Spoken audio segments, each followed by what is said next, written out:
आप सभी लोगों का स्वागत है मेरे चैनल चंद्राजान गुरु में। मैं 10th क्लास की हिंदी काव्य खंड के लिए नया वीडियो लेकर आया हूँ। माखनलाल चतुर्वेदी जी का है।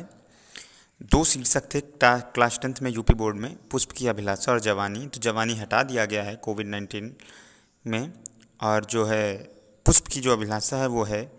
आइए इसमें सीखते हैं हम लोग और समझते हैं क्या है इसका अर्थ और भावार्थ और व्याख्या, संदर्भ, प्रसंग, व्याख्या सभी कुछ हम लोग जानेंगे। काव्य सौंदर्य के तत्व भी। तो आप लोग अगर इसका पहले पढ़ देते हैं फिर समझते हैं कि पहली बात तो आपको ये पैसेज पता है कि पुष्प की अभिलाषा चैप्टर माखनलाल चतुर्वेदी जी का है। तो अगर इसका आप संदर्भ लिखेंगे तो कैसे लिखेंगे कि प्रस्तुत पद्यांश की सुनहरी पंक्तियाँ हमारी पाठ्यपुस्तक, हिंदी पाठ्यपुस्तक के काव्य खंड के पुष्प की अभिलाषा शीर्षक से उद्गृत हैं। ठीक है, इसके रचयिता माखनलाल चतुर्वेदी हैं। ठीक है, और ये पंक्तियाँ एक उन्होंने बड़ा काव्य लिखा था, उसका नाम था युगचरण। तो आप इसे ऐसे भी लिख सकते हैं कि यह कवि माखनलाल चतुर्वेदी द्वारा रचित युगचरण से ली गई हैं। जो ये पंक्तियाँ हैं ये कवि माखनलाल चतुर्वेदी द्वारा रचित युगचरण से ली गई हैं, उसी में जोड़ सकते हैं आप। ठीक है, तो उसके बाद अगला हम लोग आगे पढ़ते हैं और समझते हैं, फिर प्रसंग लिखेंगे। पहले इसको पढ़ते हैं कि इसमें क्या दिया गया है, फिर उसके बाद हम इसका क्या करेंगे, व्याख्या भी करेंगे और प्रसंग भी बताएंगे आपको। चा नहीं मैं सुरबाला के गहनों में गूथा जाऊं, चा नहीं प्रेमी माला में विंद प्यारों को ललचाऊं, और चा नहीं सम्राटों के सौ पर हे हरि डाला जाऊं, और चा नहीं देखो, चा नहीं देवों के सिर पर चढ़ूं भाग्य पर इठलाऊं, और मुझे तोड़ लेना बनवाली उस पथ में देना तुम फेंक, मातृभूमि पर शीश चढ़ाने जिस पथ पर जावें वीर।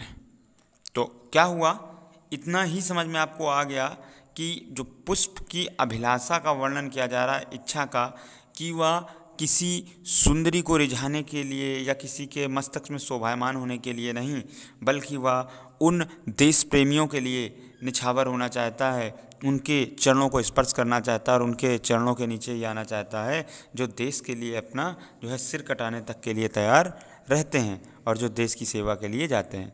ठीक है ना। तो प्रसंग तो आपको बहुत ही छोटा लिखना होता है, तो आप सिर्फ इतना ही लिख दीजिए कि प्रस्तुत पद्यांश में कवि ने पुष्प के माध्यम से जो है देश में एक छोटा सा पुष्प, कोमल सा पुष्प भी जो है क्या करता है, वो देश के हित के लिए, देश को हित में रखने वाले जो बलिदानी पुरुष हैं उनके साथ जो है अपना समय व्यतीत करना चाहता है। तो ये प्रेरणा देता है कि हमें किस प्रकार हमेशा देश के लिए, बलिदान के लिए तत्पर रहना चाहिए। ठीक है, या आप बहुत ही संक्षिप्त में लिखें तो बस इतना लिख दीजिए कि प्रस्तुत पंक्तियों में जो है कवि ने पुष्प के माध्यम से बलिदान होने की जो है प्रेरणा दी है। ठीक है, कि कैसे देश के लिए जो है बलिदान दिया जाए।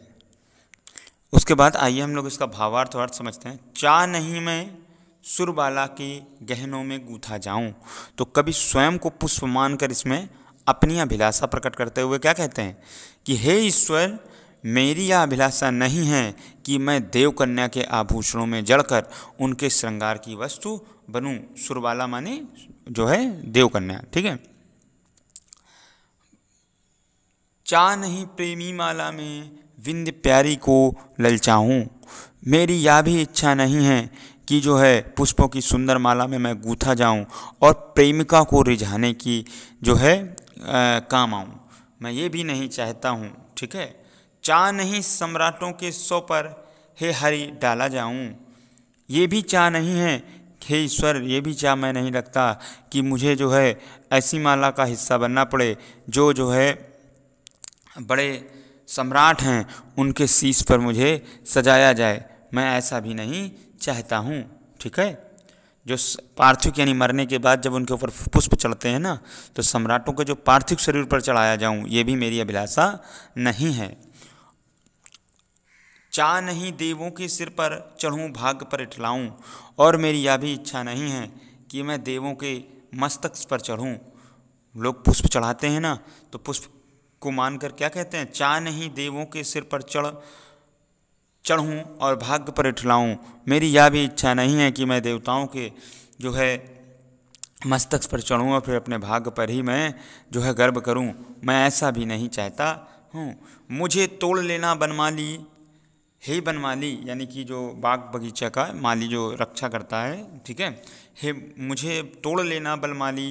क्या पुष्पाग्रह करता है माली से, यानी अपने मालिक से, यानी ईश्वर के। अगर हम लोग करेंगे तो कैसे करेंगे, ईश्वर से जिसने हमें बनाया, हमें पालते पोसते हैं, या हमारे माँ बाप, ठीक है। तो मुझे तोड़ लेना बनमाली, उस पथ में देना तुम फेंक। हे माली, तुम मुझे तोड़कर उस पथ पे डाल देना जहाँ मातृभूमि पर शीश चढ़ाने जिस पथ पर जावें वीर अनेक। जिस मातृभूमि पर जो है अपने देश के लिए बलिदान होने के लिए, सिर कटाने के लिए, देखिए कोई ज़बरदस्ती से थोड़ी ना, मतलब अपनी देश की रक्षा के लिए अगर सिर भी कट जाए तो उस चीज़ के लिए, उसके लिए भी वो तत्पर रहते हैं। ऐसे वीर जवान जिस पथ से गुजरें उस पथ पर मुझे तुम डाल देना, ताकि मैं उनके चरणों को स्पर्श कर सकूं और अपने भाग्य को जो है सराहा सकूं, और मैं अपने आप को सौभाग्यशाली और गौरवान्वित भी अनुभव कर सकूं। ठीक है, तो ये आपका तो पक्का हो गया। इसके बाद इसकी काव्य सौंदर्य के तत्व की बात कर लें तो इसमें, हाँ प्रसंग देखिए तो मैं आपको बता चुका हूँ। तो इसके बाद काव्य सौंदर्य के तत्व में अगर बात करें तो भाषा तो सरल खड़ी बोली ही है इसमें, और शैली जो है वो कैसी है इसमें, जो भावात्मक है, ठीक है, और आत्मपरक है। और इसके बाद अगर छंद की बात करें तो तुकांत मुक्त है, और रस इसमें वीर है। और अलंकार की बात करें तो चा नहीं और प्रेमी माला, इसमें माँ की पुनरावृत्ति और जो है हा की पुनरावृत्ति है, तो इसलिए वहाँ पर अनुप्रास अलंकार, ठीक है। और जावे वीर तो उसमें भी वा का है, तो इस वजह से यहाँ पर भी अनुप्रास अलंकार ही है आपका। तो इस प्रकार आपका ये वाला पैसेज भी ख़त्म होता है। इसके बाद अगला होगा झांसी की रानी, तो नेक्स्ट आपको मैं वो कराऊँगा।